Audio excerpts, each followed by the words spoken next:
guys. Update natin sa ating searching for the truth. Okay. Nagsimula tayo magbasa ng Bible noong July 1. Nasa October 20 na ngayon, magti 3 months na.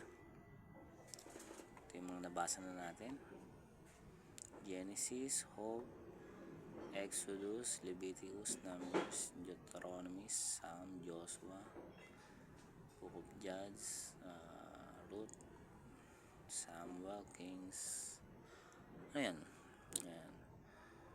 Chronicles, Proverbs, Ecclesiastes, Songs of Solomon, Obadiah, Joel, Amos, Jonah, Hosea, Isaiah, Micah, Nahum, Zephaniah, Jeremiah, Habakkuk, Daniel, and to.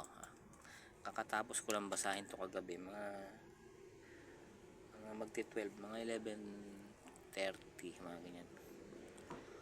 Okay, yun natin. October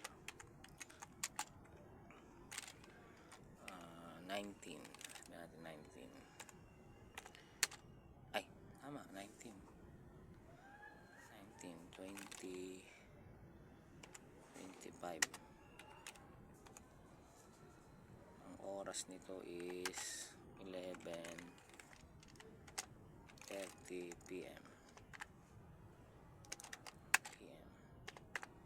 Yan guys, done na. Ang next natin babasahin is Lamentation, Panaghoy. Okay, done. Okay, save muna natin sa ating Wattpad. And guys, yung kung gusto nyo hanapin, okay, ayun yung profile pic ko. Ayan, hanapin nyo na lang, nakikita nyo yan. Sinigap nating malaman yan sa pamamagitan ng awat gabay ng Diyos sa araw-araw. Okay, may Israel prophecy pa guys, mga propesya sa mga Israel na magaganap. Yan guys, sabi dito sa part 11 ko ng prophecy, ang third temple will be built in Judah near Jerusalem, sa Ezekiel 48. Okay, yan. Pero sabi nila sa ano daw to, yung propesya na to sa millennial daw, pero parang millennial, pero parang ano rin siya, parang third temple din siya. Okay, parang ganun para sa akin kasi binasa ko.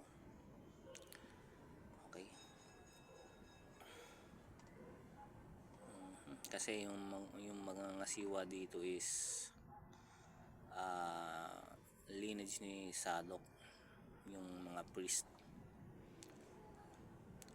at ang magkakaroon sila ng atonement for sins. So marahil ay maaari silang prophecy to sa third temple, kasi hindi mo naman pwedeng si Kristo yung ano dito, kasi isang hain lang naman si Kristo, isang sakripisyo lang naman, di ba? Para sa kapatarawan lang hanggang na yun. So may possible na pumapatungkol tong Ezekiel 48, 40 to 40 hanggang 48 chapter ng Ezekiel ay temple ay possible na ano siya, third temple na itatayo, na dito ang lilitawang Antichrist. Okay, pero pwede rin siyang possible na sa millennial kingdom. Pero kasi millennial kingdom guys, parang ano siya, symbolical siya, pero marami rin patunay na literal siya. So ano pa natin yan, ipipisanin pa natin yung buong ano niyan, karunungan. Ang mahalaga ngayon is tuloy-tuloy tayo kasi doon natin makukuha yan sa mga susunod na talata. Katulad ng una, sa Genesis pa lang tayo, hindi natin nalalaman yung mga sagot doon, pero nung tuloy-tuloy natin binasa yung Bible is doon natin nakuha yung sagot ng Genesis na kumpleto na natin. Okay? Okay, salamat sa Diyos. Sana gabayan tayo ng Diyos lagi sa pagbabasa natin.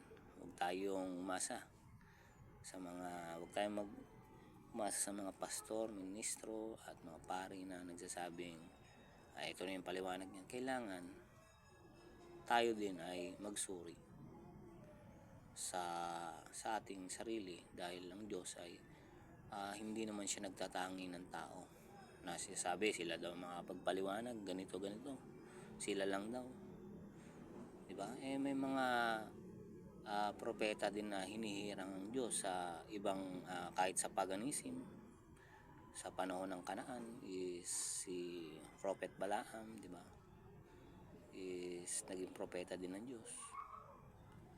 Hindi man siya membro ng lahi ng Israel, pero siya ay propeta pa rin ng Diyos kahit nasa ibang ibang panig siya ng tao ng lahi. Yung mga magi na bumisita sa baby Jesus, kabisado nila yung mga kung kailan ipapanganak si Kristo.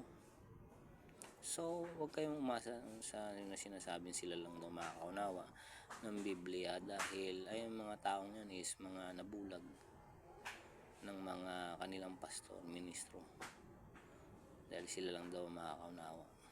Guys, lahat tayo guys may ang Diyos ang tinutukoy doon na hindi makakaunawa. Guys, kung babasahin mo sa buong Isaya, yung mga lasing na pastor yun na laging